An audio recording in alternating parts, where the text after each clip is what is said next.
창세기 13장 14절에서 18절 말씀을 통해서 바라보고 행하라 하는 제목으로 하나님 말씀을 함께 나누겠습니다. 성경에 참 교회 다니는 사람 치고 아브라함 모르면 간첩이다 할 정도로 성경의 아브라함은 우리에게 많은 메시지를 던지고 있죠. 특별히 아브라함은 믿음의 조상이다라고 합니다. 성경에 보면 각 장의 특징을 주어서 이것은 무슨 장이다. 예를 들어 고린도전서 13장 무슨 장이라고 그러죠? 사랑장이라고 그러잖아요. 그런 것처럼 히브리서 11장은 믿음장이다라고 우리에게 알려주고 있습니다. 히브리서 11장에 믿음장이 1절부터 40절까지 있는데요. 이 중에 아브라함에 관한 묘사가 8절부터 19절까지 있습니다. 그러니까 많은 인물이 거기에 나오는데 그 중에서 특별히 아브라함처럼 많은 분량을 소개하는 사람은 없습니다. 그만큼 믿음하면 아브라함을 생각하게 되는데요. 성경은 겨자씨만한 믿음이 있으면 이산을 들어 저 바다에 던져도 된다라고 말하고 있죠. 그러니까 겨자씨는 사실 눈에 아주 보이지 않는 작은 씨거든요. 그만한 믿음만 있어도 산을 들어 옮길 수 있다라고 말하고 있는데 아브라함에 대해서 이제 히브리서 11장에 특히 아브라함을 소개할 때 8절부터 19절 가운데서 이 두 절이 아브라함을 소개하는 저는 대표적인 말씀이라고 생각이 듭니다. 그래서 제가 소개해 드리려고 그래요. 12절을 먼저 제가 읽어볼게요. 히브리서 11장 12절. 이러므로 죽은 자와 같은 한 사람으로 말미암아 하늘의 허다한 별과 또 해변의 무수한 모래와 같이 많은 후손이 생육하였느니라. 자, 성경이 어떻게 시작하고 있습니까? 이러므로 죽은 자와 같은 한 사람으로 말미암아. 그러니까 아브라함이 사실 이삭을 얻었을 때 사라는 폐경이 됐었죠. 아이를 낳을 수 없는 몸이었죠. 과학적으로 증명이 안 되는 사건이잖아요. 원래 아이 못 낳는 거잖아요. 폐경되면 끝난 거 아닙니까? 근데 그 사라의 몸에 하나님이 자녀를 주셨다는 거죠. 그 자녀가 바로 이삭 아닙니까? 그 출애굽 당시에 하나님께서 이 출애굽한 당시 인원을 다 계수하진 않았지만 대략 한 200만 명 정도로 추정하잖아요. 그러니까 장정이 60만 명이라고 하니까 그러니까 이 모두가 누굽니까? 아브라함의 후손들이잖아요. 이건 뭘 말하냐면 하나님은 그 말씀하신 바를 반드시 이루신다는 거죠. 아브라함을 향하여 뭐라고 말씀하셨습니까? 하늘의 별과 같이 바닷가의 모래와 같이 내 후손이 이렇게 많게 될 것이니라. 그 말씀을 하나님이 이루셨다는 거죠. 그리고 아브라함이 하나님께 인정받는 믿음의 사람이 될 수 있었던 결정적인 사건, 여러분 잘 아시죠? 이삭 바쳐라라는 사건이잖아요. 그 히브리서 11장 19절의 말씀에 보면 그러니까 아브라함이에요. 그가 하나님이 능히 이삭을 죽은 자 가운데서 다시 살리실 줄로 생각한지라 비유컨대 그를 죽은 자 가운데서 도로 받은 것이니라. 그러니까 이삭은 하나님이 이삭 바쳐라라고 말할 때 내가 이삭을 죽여도 하나님이 이삭을 다시 살리실 것이다 라는 믿음이 그에게 있었대요, 없었대요? 있었더라. 그걸 말하는 거예요. 그러니까 성경이 말하기를 그는 죽은 자 가운데서 도로 받은 것과 똑같다라고 표현하는 거예요. 그러니까 흉내만 낸 게 아니라 정말로 아브라함이 이삭을 그 제단에 바쳐서 죽였다라고 성경은 인정을 하고 있는 거 아닙니까? 그러니까 창세기 22장에 하나님이 아브라함을 시험하시려고 이렇게 시작이 돼요. 그러니까 뭘 시험하십니까? 너 정말 나를 제일 사랑하냐 이거 보는 거예요. 그러니까 하나님께서 이삭과 아브라함이 하나님이 이삭과 하나님 중에서 뭘 제일 중요하게 생각하느냐. 그러니까 네가 제일 중요하게 여기는 그 무엇과 하나님을 비교하는 시험이 사실은 우리 인생에 있어서 마지막 테스트입니다. 부자 청년은 여기서 낙방됐잖아요. 왜요? 그는 재물이 많은 거로 근심하며 갔다라고 말하잖아요. 그러니까 하나님보다 그는 재물을 더 사랑했기 때문에 세상을 간 거예요. 반면에 그 세리장이었던 삭개오는 어떻겠습니까? 그는 부자였는데 예수님을 보기 위해서 나무 위에 올라가잖아요. 근데 예수님이 지나가시다가 그냥 갈 수도 있는데 그 사모하여 기다리고 있던 삭개오를 나무 위를 쳐다보면서 뭐라고 말씀하십니까? 삭개오야 내려와라. 여러분 주님이 그 전에 삭개오를 만난 적 있어요? 없어요? 없어요. 처음 만났는데 뭐 하고 있어요? 삭개오의 이름을 부르고 계시더라는 거죠. 뭘 의미합니까? 주님이 이미 삭개오를 알고 계셨다는 거죠. 그 삭개오 내려와서 삭개오가 내려와서 기쁘게 맞으니까 내가 오늘 너의 집에 유하여야 되겠다. 그러니까 기분이 좋게 삭개오가 주님을 자기 집에 모시고 영접하죠. 자, 집에 모신 예수님을 향하여 삭개오가 제일 먼저 했던 게 뭔지 아세요? 주님, 제가 제 소유의 절반을 가난한 자들에게 나누어 주겠습니다. 누가 시켰어요? 아니에요. 시키지 않았어요. 근데 왜 삭개오가 이렇게 말한 겁니까? 나 그전에는 돈이 최고인 줄 알았어요. 근데 내가 주님 만나보니까 이건 아무것도 아니에요. 여러분, 부자가 자기 재산 절반 내는 거 쉬워요?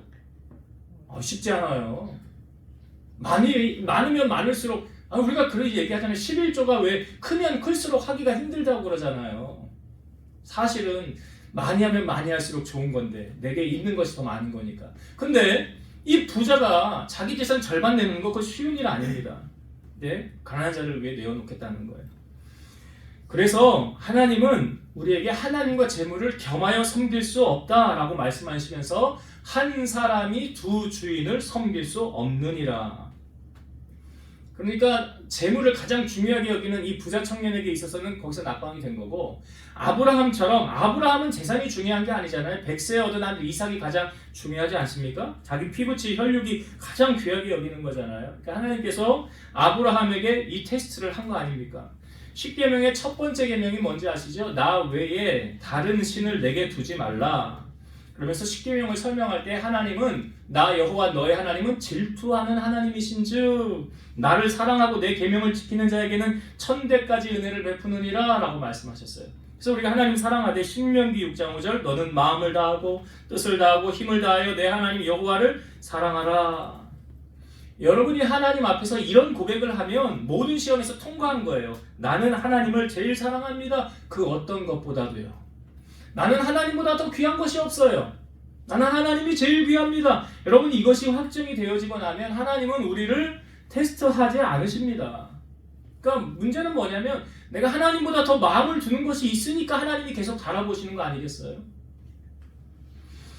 그러니까 그런 것을 우리가 내려놓고 세상을 바라보지 말고 주님을 바라봐야 된다는 거죠. 요한일서 2장 15, 16절 이 세상이나 세상에 있는 것들을 사랑하지 말라. 누구든지 세상을 사랑하면 아버지의 사랑이 그 안에 있지 아니하니 이는 세상에 있는 모든 것이 육신의 정욕과 안목의 정욕과 이생의 자랑이니 다 아버지께로부터 온 것이 아니요 세상으로부터 온 것이라. 이 말씀을 쉽게 이해시켜드리면 세상을 사랑하면 사랑할수록, 세상을 가까이 하면 가까이 할수록 하나님과는 가까워져요, 멀어져요? 멀어져요. 이거 반비례예요. 그러니까 하나님을 사랑하면 사랑할수록 세상이 시시해지는 거예요. 세상이 재미없어지는 거예요. 내가 하나님이 주시는 기쁨이 그 무엇과도 비교할 수 없는 거예요. 이걸 체험해 본 사람은 세상이 재미없습니다. 세상을 멀리하게 됩니다. 하나님께서 지금 세상으로부터 아브라함을 불러내고 계시는 거죠. 왜? 그래서 사랑하기 때문에 그래요. 하나님께서 아브라함을 처음 불러내셔서 그에게 가장 먼저 하셨던 말씀이 창세기 12장 1절이에요. 우리가 창세기 12장 1절은 11월 둘째 주에 우리가 오전에 말씀에 나누었었어요. 거기 제가 자세하게 설명을 해놓았는데 제가 다시 한번 간략하게 설명을 드리면 하나님께서 아브라함을 처음 만나서 하셨던 말씀이 뭡니까? 내가 너 사랑한다? 아니에요. 내가 너 사랑한다라고 말하지 않아요. 하나님이 아브라함을 부르셔서 처음 하셨던 말씀이 두 가지를 하나님이 요구하고 계시죠. 첫 번째가 무엇입니까? 너는 너의 본토 친척 아비 집을 떠나라는 게 첫째예요. 너는 너의 본토 아비 집을 떠나. 이게 뭘 의미한다고 그랬죠? 복습하는 차원에서. 이게 하나님이 요구하시는 게 뭐였어요? 너의 본토 아비 집을 떠나라는 게 10계명의 첫 번째죠. 네? 너 이제 하나님만 의지해. 너 사람 의지하지 마라. 너 나만 바라봐야 돼. 나만 의지해야 돼. 너의 본토 친척 아비 집을 떠나라는 건 모든 인간관계 다 끊는다는 의미잖아요. 우리가 힘들 때 되게 보면 자녀들이 힘들면 누구 찾아와요? 부모를 찾아오잖아요. 나 이거 해결해야 돼요. 도와줘요. 손 벌리잖아요. 나 이거 엄마가 안 도와주면 안 돼. 아빠가 안 도와주면 안 돼. 이거 해결할 방법이 없어. 근데 거기에서 끊고 이제 누구를 바라보게 하는 거예요? 하나님 바라보게 하는 거예요. 그러니까 하나님이 가장 처음에 아브라함에게 요구하신 것인 거예요. 본토 친척 아비 집을 떠나라는 것은 너 이제 하나님만 의지해. 나 의지하지 마. 아브라함 물론 이때는 아버지가 죽었지만 데라가 죽었지만 이제는 너 하나님만 믿고 나아가야 된다. 하나님만 섬겨야 된다. 이게 하나님이 아브라함을 부르고 가장 먼저 하셨던 말씀이라고요. 철저하게 하나님 중심으로 살아라. 신본주의적인 가치관을 가지고 살아라. 이게 첫 번째. 크리스찬은 다 인본주의 아니잖아요. 우리는 신본주의잖아요. 다니엘이 그러했던 것처럼 뜻을 정한 게 뭐예요? 하나님을 향한 뜻을 정한 게 신본주의로 살겠다는 거예요. 그 포로로 잡혀가서 그 느부갓네살 왕 밑에 있으면서도 그 왕 의지하지 않고 그러니까 사자굴에도 들어가는 거고 풀무불에도 들어가는 거예요. 이제 하나님 중심으로 나는 살아가겠다라는 결단이잖아요. 그게 하나님이 아브라함을 처음 불러서 이제 너 모든 혈육을 끊고 나만 의지해. 이게 첫 번째였고 두 번째가 뭐였습니까? 내가 너에게 보여줄 땅으로 가라. 근데 목적지 정해졌어요? 안 정해졌어요? 안 정해졌죠. 그때 아브라함이 뭘 붙잡고 갔어요? 성경에 보면 아브라함이 말씀을 쫓아갔고, 그러니까 성도들이 붙잡아야 되는 게 뭡니까? 말씀 붙잡아야 돼요. 말씀을 붙잡고 가야 되는 거예요. 그래야 견고하고 흔들리지 않아요. 그래서 심지가 견고한 자는 평강에 평강을 더하신다고 그러잖아요. 심지가 어떻게 견고해집니까? 하나님의 말씀을 듣고 행하는 자라고 말씀하고 있죠. 행하지 않는 자는 집을 어디에 짓는 거래요? 모래 위에. 그럼 비 오고 창수가 나면, 그러니까 시험 당했을 때 딱 넘어지는 사람은 뭐냐? 모래 위에 집을 지은 사람. 그러나 반석 위에 집을 지은 사람은 흔들려요? 안 흔들려요? 안 흔들려요. 끄떡하지 않아요.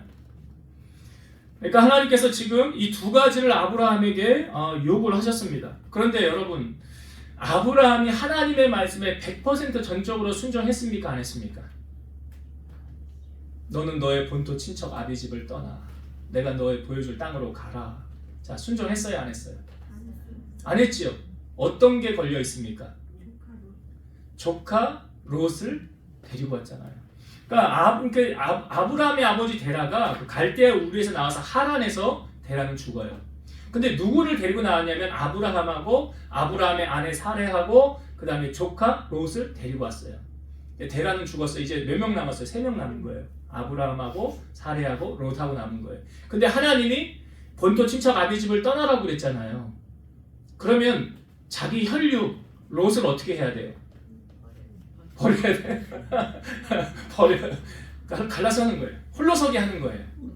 홀로서기 해야 돼요. 그런데 아브라함이 정이 많은 사람 같았나 봐요. 이 롯을 자식같이 키웠으니까. 롯의 아버지가 일찍 돌아가셨거든요. 자녀 3명 낳고 딸 2에 이 아들 하나 낳았는데 이 아브라함은 자기가 자녀가 없으니까 롯을 데려다가 자기가 키운 거예요. 마치 입양한 것처럼 자기 아들처럼 키운 거예요. 그러니까 얘를 떼어놓기가 쉽지가 않잖아요. 근데 하나님께서 이 일에 개입을 하십니다. 어떻게 개입하셨냐면 그 아브라함이 그 가나안 땅에 들어갔는데 흉년이 들었어요. 그래서 애굽으로 피해 갑니다. 근데 애굽으로 갔을 때에 자기 아내 사레에게 누이라고 거짓말을 하라고 그래요. 왜냐하면 남편인 줄 알면 그 애굽 사람이 쳐서 죽이고 그 안에 빼앗을까 봐. 그러니까 이게 아브라함의 머리에서 나온 생각이에요. 그래서 그 사라를 누이라고 해라. 그랬더니 그 정말 얼마나 예뻤는지 그 땅에 갔더니 소문이 돌고 돌아가지고 그 애굽 왕의 귀에까지 들어간 거예요. 정말 이쁜 사람 미스코리아 진감이 왔는데 그 왕이 그 바로 왕이 듣고 데려오라고 그래요.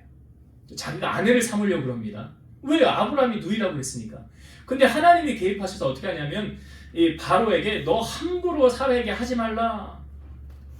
이렇게 하나님이 개입을 하십니다. 그리고 나서 이 애굽의 바로의 집에 큰 재앙을 내리니까 이 하나님이 이제 깨우쳐 주시는 거죠. 그러면서 왜 아브라함의 아내라고 하지 않았냐고. 그래 진작 얘기했어야 되지 않겠냐. 그러면 내가 이런 일을 행하지 않았을 거 아니냐고. 그러면서 이 아내를 처음에 얻을 때 사라를 데리고 갔을 때 성경에 보니까 양과 소와 노비와 나귀 이런 것을 아주 많이 낙타를 주었다는 거예요. 그러니까 아브라함이 애굽에 가서 큰 재물을 가지고 다시 애굽에서 이제 돌아오게 됩니다. 돌아오게 됐는데 이 롯의 이 목자들하고 아브라함의 목자들이 자꾸 다투는 거예요. 둘이 다투는 거예요. 그러니까 거주하는 곳은 좁은데 이 소유가 많아지다 보니까 자꾸 다투니까 아브라함이 조카 롯을 불러요. 야, 우리가 이렇게 다투면 안 되지 않겠냐. 너 목자하고 내 목자하고 우리가 다투니까 우리 다투지 말자.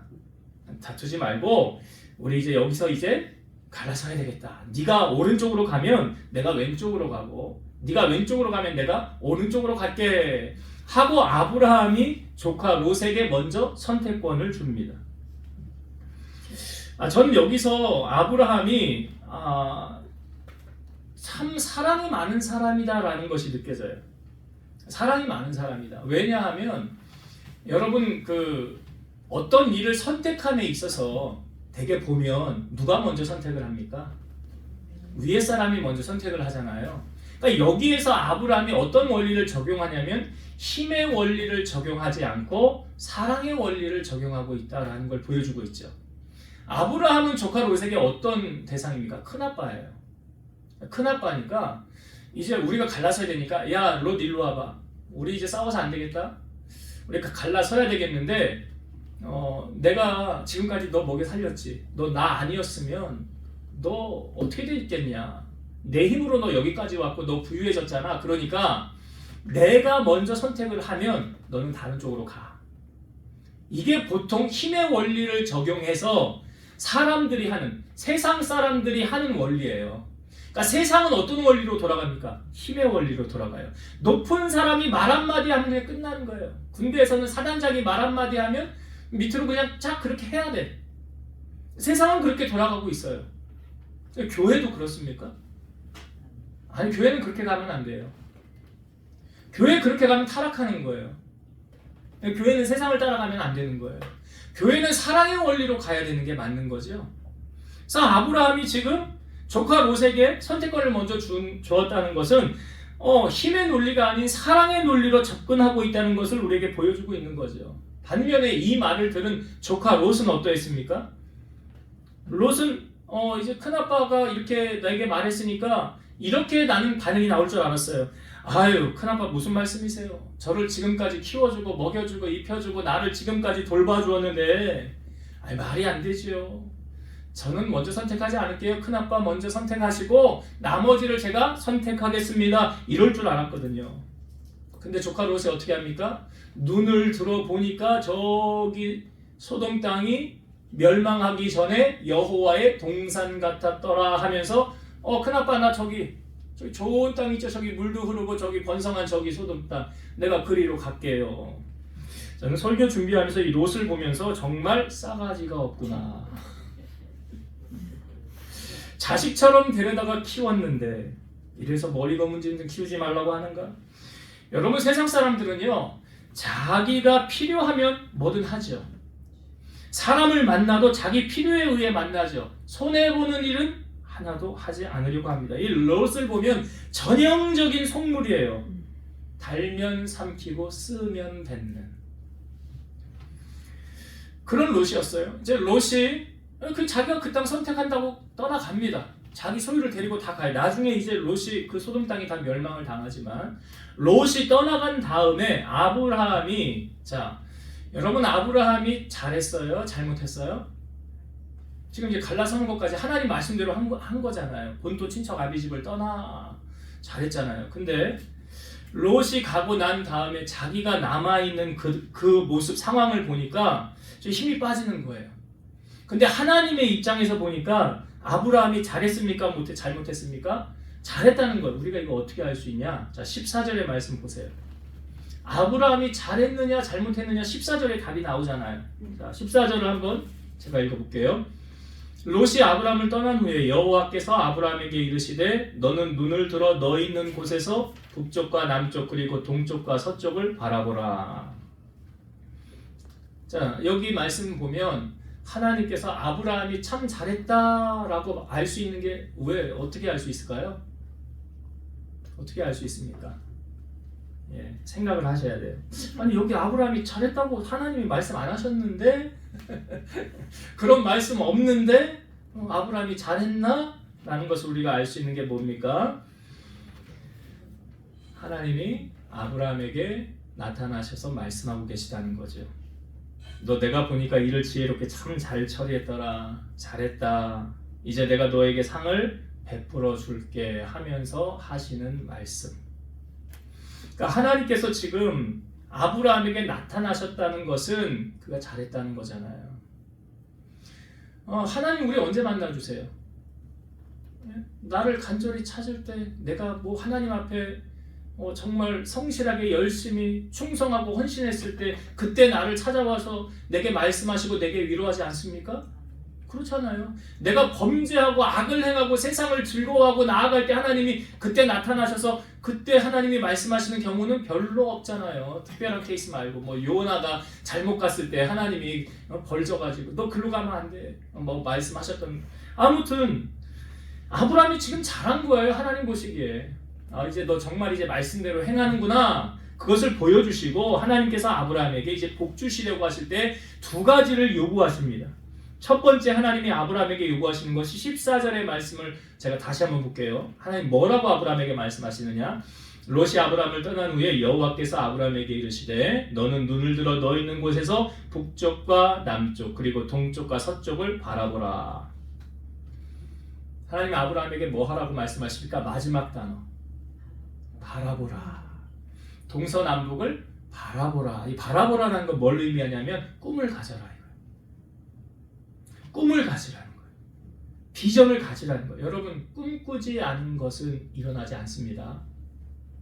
꿈꾸지 않은 것은 나타나지 않아요. 여기 2002년생 밑으로는 잘 모를 거예요. 아마 2002년 한일 월드컵 할 때 그 월드컵을 할 때 보면은 그 우리나라 경기에 그 뒤쪽으로 가면 그 피켓을 들고 메시지를 전달하는 게 있었어요. 그때 메시지를 전달할 때 그때 뭐 붉은 티셔츠를 입고 하얀 피켓을 들고 이렇게 딱 글을 만들어서 우리에게 보여주는, 그러니까 전 세계로 생중계되는 거 아닙니까? 그때 뭐라고 어떤 피켓이 있었냐면 꿈은 이루어진다. 한국이 월드컵 4강 갈 거라고 아무도 예상 못했어요. 근데요 그걸 꿈꾼 사람이 있더라고요. 히딩크는 그걸 꿈꿨어요. 되더라고요. 그러니까 피켓에 꿈꾸지 않은 것은 일어나지 않아 꿈은 이루어진다 라고 말하고 있어요. 여러분 하나님께서 우리 마음에 소원을 두고 행하시는 분이 하나님이시래요. 빌립보서 2장 13절 너희 안에서 행하시는 이는 하나님이시니 자기의 기쁘신 뜻을 위하여 너희에게 소원을 두고 행하게 하시나니. 하나님의 뜻을 이루기 위해서 우리에게 소원을 하나님이 주신다. 그게 뭐예요? 비전이에요. 그게 꿈이에요. 아브라함이 거듭 어떻게 바라보라라고 하나님이 말씀하셨느냐. 자 여기 우리가 어떻게 바라봐야 되느냐. 15절의 말씀 오늘 본문 15절을 한번 다시 볼게요. 15절 보이는 땅을 내가 너와 내 자손에게 주리니 영원히 이르리라. 보이는 땅을 내가 너와 내 자손에게 주리니 영원히 이르리라. 여기 보이는 땅을 이라는 표현하고 있죠. 얼마나 비전을 품느냐 이거잖아요. 얼마나 바라보느냐 얼마나 꿈꾸느냐 그거잖아요. 시편 2편 8절 내게 구하라 내가 이방 나라를 내 유업으로 주리니 내 소유가 땅끝까지 이르리로다. 유다의 왕이었던 여호사밧이 그 모압과 암몬이 연합군이 쳐들어올 때 두렵고 떨렸어요. 그래서 이 위기를 어떻게 싸움을 대처할 만한 기간도 없었고 그런 병력도 없었어요. 근데 그때 여호사밧이 할 수 있었던 건 하나님의 기도하는 거예요. 백성들에게 금식을 선포하고 왕 모든 사람들이 붉은 옷을 입고 하나님 앞에 부르짖어 기도하도록 했어요. 그때 이 여호사밧이 하나님 앞에 간절히 기도했던 내용이 이 기도가 마지막이거든요. 마지막 부분에 제가 읽어볼게요. 우리 하나님이여 우리를 치러오는 이 큰 무리를 우리가 대적할 능력이 없고 어떻게 할 줄도 알지 못하옵고 오직 주만 바라보나이다. 할 수 있었던 게 뭐밖에 없다고요? 주님 바라보는 거예요. 주님 바라보는 거예요. 그랬더니 전쟁은 어떻게 됐을까요? 전쟁의 승패는 하나님 손 안에 있잖아요. 하나님이 그 전쟁에서 승리하게 하셨어요. 여러분 지금 아브라함이 거하는 그 땅은 헤브론이라는 지역인데요. 이 헤브론은 해발 927m의 고지대에 세워진 세계에서 가장 오래된 성읍 중에 하나예요. 그러니까 롯이 간 곳은 성경의 표현에 의하면 여호와의 동산 같았죠. 지극히 환경이 좋은 곳을 롯은 선택하여 갔죠. 근데 헤브론은요 상대적으로 안 좋은 땅이에요. 험한 땅이에요. 이동도 불편한 곳이에요. 이런 황무지 바라보면서 아브라함이 힘 빠지지 않겠어요? 인간이라면 아니 뭐 좋은 게 있어야 신이 나지. 근데 하나님이 말씀하시죠. 동서남북을 바라보라. 보이는 땅을 내가 너에게 주리라. 더욱이 지금 하나님이 아브라함을 처음 불렀을 때 자녀 주신다고 했잖아요. 근데 그 약속 지켰습니까? 안 지켰습니까? 아직 안 지켰잖아요. 근데 다시 하나님이 약속을 또 하고 계세요. 자, 16절의 말씀 한번 볼게요. 16절. 내가 네 자손이 땅의 티끌 같게 하리니 사람이 땅의 티끌을 능히 셀 수 있을지인데 네 자손도 세리라. 여러분, 하나님 말씀하시고 이루시지 않은 것 없거든요. 자, 모세의 고별 설교가 신명기인데 신명기 1장 10절. 너희 하나님 여호와께서 너희를 번성하게 하셨으므로 너희가 오늘날 하늘의 별같이 많거니와. 지금 별같이 많게 되었다라고 성경은 말하고 있잖아요. 그 말씀이 이루어졌다는 거예요. 창세기 15장에도 하나님이 아브라함에게 하늘을 우러러 뭇별을 셀 수 있나 보라. 내 자손이 이와 같으리라. 그 말씀이 이루어졌습니까? 안 이루어졌습니까? 이루어졌더라라는 거예요. 그러므로 우리는 눈을 들어 주를 바라봐야 한다는 거죠. 히브리서 12장 2절. 믿음의 주여 또 온전하게 하시는 이인 예수를 바라보자. 여러분, 예수님이 주시는 비전을 품기를 바랍니다. 내가 이루는 것 아니라 하나님이 이루는 거예요. 꿈의 사람 요셉이 그 꿈 얘기할 때 처음에 내 단은 일어서고 형들의 단은 내게 절하더이다. 그러니까 형들이 뭐라고 그래요? 네가 참으로 우리 왕이 되겠냐? 참으로 우리를 다스리게 되겠느냐? 하면서 미워했어요. 근데 요셉이 그 다음에 꿈을 또 꾸죠. 이번에는 내가 해와 달과 11별이 내게 절하더이다. 그러니까 그 꿈 얘기에 또 하니까 형들이 미워하잖아요. 아버지는 그 꿈을 마음에 품었죠. 나중에 요셉이 이제 17세에 요셉이 애굽으로 팔려가서 30세에 총리가 됩니다. 그 바로 왕의 꿈을 해석해주고 지혜로운 자를 세우라고 할 때 총리가 되고 흉년이 이제 풍년이 7년이 있을 때는 아무 문제가 없죠. 근데 그 풍년 7년이 끝나고 그 다음에 흉년이 시작됐어요. 흉년 2년 차에 온 땅에 기근이 되어서 먹을 것이 없는데 애굽에는 식량이 있다 하더라. 그러니까 야곱이 자기 아들 10명을 애굽으로 보내서 식량을 사오라고 합니다.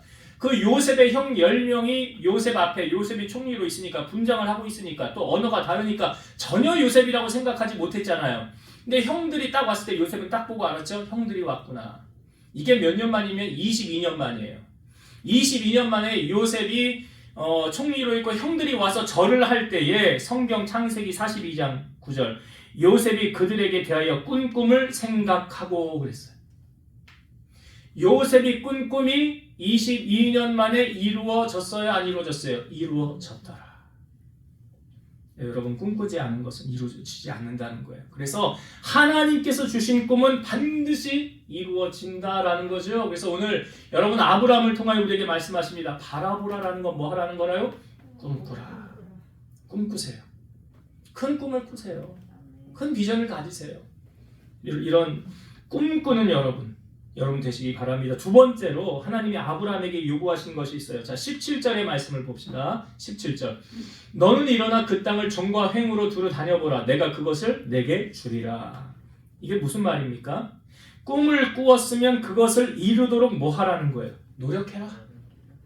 노력해라. 종과 횡으로 두루 행하여 다녀보라. 그것을 너에게 주리라. 그러니까 바라보는 것만으로 그치는 것이 아니라 이제 뭐 하라? 행하라 라고 말씀하시는 거예요. 여러분, 다윗이 골리앗 앞에 나아가서 싸우게 되잖아요. 이스라엘과 블레셋 사이 40일 동안 전쟁 대치 상황. 골리앗이 나와서 매일 나와 싸울 사람 있으면 나와라. 근데 이스라엘 가운데 아무도 안 나가는 거예요. 왜요?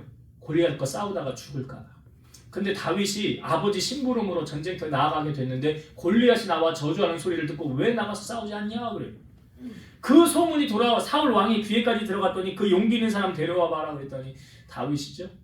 근데 다윗이 자기가 나가 싸우겠다는 거예요. 그러니까 사울 왕이 말려요. 처음에는 야, 쟤는 용사고 너는 소년인데 네가 나가서 어떻게 싸우겠느냐.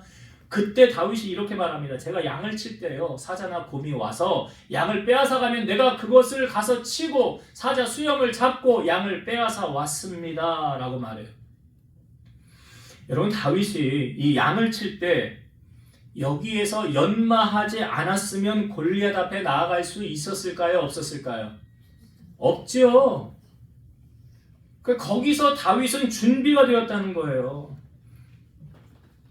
내가 사자나 곰도 쳤는데 살아계시는 하나님의 군대를 모욕한 이 할례받지 않은 이 블레셋 사람 내가 나가서 그 짐승의 하나와 같이 되게 하겠습니다. 여러분, 하나님께서 다윗을 이스라엘의 왕으로 세우실 때 하나님이 무엇을 보고 왕을 세우셨냐면 다윗이 양을 치는 거 보고 왕을 세우셨어요. 너 양 치는 거 보니까 내 백성 너에게 맡겨도 되겠구나 라고 말씀하시는데 그 확증하는 사건이 성경에 우리에게 보여주고 있죠. 시편 78편 70에서 72절 또 그의 종 다윗을 택하시되 양의 우리에서 취하시며 전양을 지키는 중에서 그를 이끌어내사 그의 백성인 야곱 그의 소유인 이스라엘을 기르게 하셨더니 이에 그가 그들을 자기 마음의 완전함으로 기르고 그의 손에 능숙함으로 그들을 지도하였도다. 이스라엘 가운데 양치는 거 아무도 안 알아줘요. 잘해도 칭찬하는 사람 없어요. 어쩔 수 없이 순번에 밀려서 양을 치는 건지도 몰라요. 그런데 다윗은 양을 칠 때 어떻게 했다고 합니까? 자기 마음의 완전함으로 기르고 그의 손에 능숙함으로 그들을 지도하였도다. 옛날 한글 성경에는 다윗이 자기 마음의 성실함으로 기르고 그의 손에 공교함으로 지도하였도다. 여러분 이것이 하나님께서 다윗을 보시고 내가 너를 왕 삼아야 되겠다 했던 확증의 사건이에요. 왜 하나님이 다윗을 이스라엘의 왕으로 세우셨는지. 여러분 하나님의 복을 받은 사람들을 보면 성실함이 뒤따르죠. 부지런하지요. 열심히 있지요. 이걸 성경에서 우리에게 답을 알려주고 있어요. 잠언 12장 24절 부지런한 자의 손은 사람을 다스리게 되어도 게으른 자는 불임을 받느니라. 잠언 12장 27절 게으른 자는 그 잡을 것도 사냥하지 아니하나니 사람의 부귀는 부지런한 것이니라.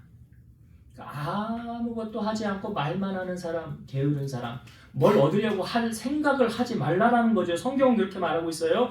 잠언 6장 6절에서 11절 게으른 자여 개미에게 가서 그가 하는 것을 보고 지혜를 얻으라. 개미는 두령도 없고 감독자도 없고 통치자도 없으되 먹을 것을 여름 동안에 예비하며 추수 때에 양식을 모으느니라. 게으른 자여 네가 어느 때까지 누워 있겠느냐? 네가 어느 때에 잠이 깨어 일어나겠느냐? 좀 더 자자. 좀 더 졸자. 손을 모으고 좀 더 누워있자 하면 네 빈궁이 강도같이 오며 네 곤핍이 군사같이 이르리라. 누구에게 배우래요? 개미에게 배우래잖아요. 개미에게. 여러분 신앙생활하는 것도 저는 비슷한 원리라고 생각을 해요. 신앙생활을 할 때 자전거 타는 원리에 많이 비유를 합니다. 자전거가요 열심히 페달을 구르면 안 넘어지고 똑바로 잘 갑니다. 근데 달릴 때는 넘어지지 않지만 서 있을 때는 자전거 어떻게 되죠? 넘어집니다. 이게 신앙의 원리하고 똑같아요. 아무리 믿음 좋은 사람도 한 달만 교회 안 나가고 예배 빠지면 그 믿음 바닥입니다. 아무리 믿음 좋은 사람도 보니까 그래요. 한 달만 신앙 쉬잖아요. 바닥으로 떨어져요.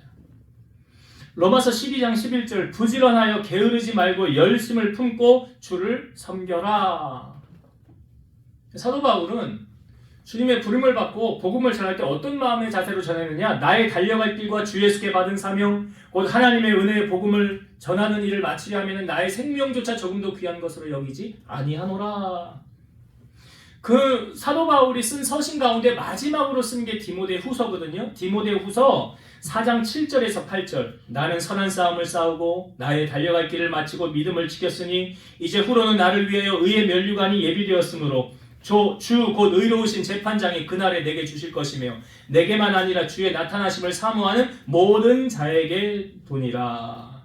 그러니까 나를 위한 예비관이 면류관이 준비되어져 있다라는 거죠. 여러분 우리가 반드시 나중에 결산을 볼 날이 있잖아요. 하나님 앞에 설 날이 있지 않겠습니까? 그때 하나님께서 상과 벌을 나눠주시지 않겠어요? 하나님은 공의의 하나님이에요. 심은 대로 거두게 하시는 하나님이에요. 말로만 하는 것이 아니라 행함이 따라와야 되는 거죠. 사랑도 그렇습니다. 요한일서 3장 17, 18절 누가 이 세상의 재물을 가지고 형제의 궁핍함을 보고도 도와줄 마음을 닫으면 하나님의 사랑이 어찌 그 속에 거하겠느냐. 자녀들아 우리가 말과 혀로만 사랑하지 말고 행함과 진실함으로 하자. 그러니까 행함이 따르지 않는 사랑, 행함이 따르지 않는 믿음은 성경에서 가짜다라고 말하고 있어요. 하나님의 축복은 내가 행하지 않으면 절대 받을 수 없다는 것을 오늘 아브라함을 통하여 우리에게 보여주고 있습니다. 시간이 많이 지났으므로 제가 사실은 요 다음에 한 단락도 더 있는데 여기서 정리를 해야 될 것 같아요. 나중에 시간이 되면 요 뒷부분 다시 말씀을 나누도록 하게요. 그러니까 하나님께서 지금 아브라함을 부르시고 아브라함에게 두 가지를 요구하고 계시죠. 자, 너 참 잘했어. 롯하고 떨어진 거 그거 내가 원하던 바였어. 그거 내가 너에게 복 주려고 내가 너에게 행해야 했던 말이었는데 이제야 네가 순종하였으니까 이제 내가 너에게 말하는 두 가지를 너는 행하라. 이런 거 잊지 마세요. 이 두 가지 하나님께서 아브라함에게 말씀하신 두 가지인데 첫 번째는 뭐 하라고 하나님 말씀하셨습니까? 바라보라는 거예요. 동쪽과 서쪽, 남쪽, 북쪽을 바라보는 게 뭐 하라는 거라고요? 꿈을 가져. 젊은 사람들, 아니 뭐 꿈은 다 꿀 수 있는 거지만 특별히 아직 젊은 세대들이 비전을 가지라는 거예요. 꿈을 가지라는 거예요. 꿈꾸지 않으면 이루어지지 않는 거예요. 그래서 우리가 꿈의 사람 대표하면 요셉을 얘기하고 그 꿈이 이루어진 것을 성경 우리에게 보여주고 있잖아요. 그래서 바라보는 거는 꿈꾸라라는 의미가 있는 것이고, 두 번째는 뭐 하는 것입니까? 행하라는 거예요. 너는 종과 행으로 두루 다녀보라. 그게 무엇입니까? 꿈을 이루기 위해서 성실하게 최선을 다해서 힘쓰고 애써라. 우리 아림이가 이제 기도 제목을 이렇게 적는데요. 이 작년에 얘가 아마 그 송우영 씨 때 이렇게 적었던 것 같아요. 공부한 만큼 성과가 나올 수 있도록 하나님. 그거 맞는 말이죠. 공부 안 하고 시험 잘 보게 해주세요는 도둑놈심보잖아요. 하나님도 그건 이루어질 수 없는 거예요. 내가 행한 대로, 심은 대로. 그러니까 우리가 열심히, 하나님의 상급도 그렇습니다. 아무것도 하지 않고 상급 주세요? 그럴 일 없어요. 내가 하나님 앞에 상급받을 일을 행하고 난 다음에 하나님 상급 주세요. 이게 지금 하나님이 보여주는 성경의 원리예요. 종과 행으로 다녀보는 거예요. 그래서 여러분들이 오늘 하나님께서 아브라함에게 주셨던 이 말씀을 우리가 품고 아브라함이 받았던 그 복을 여러분도 누리고 살아가는 주인공 되시기를 주의 이름으로 축원드립니다. 기도하시겠습니다. 오늘도 살아서 역사하신 하나님, 아브라함이 하나님의 말씀에 전적으로 순종하고 난 후에 하나님이 아브라함에게 나타나셔서 말씀하셨습니다.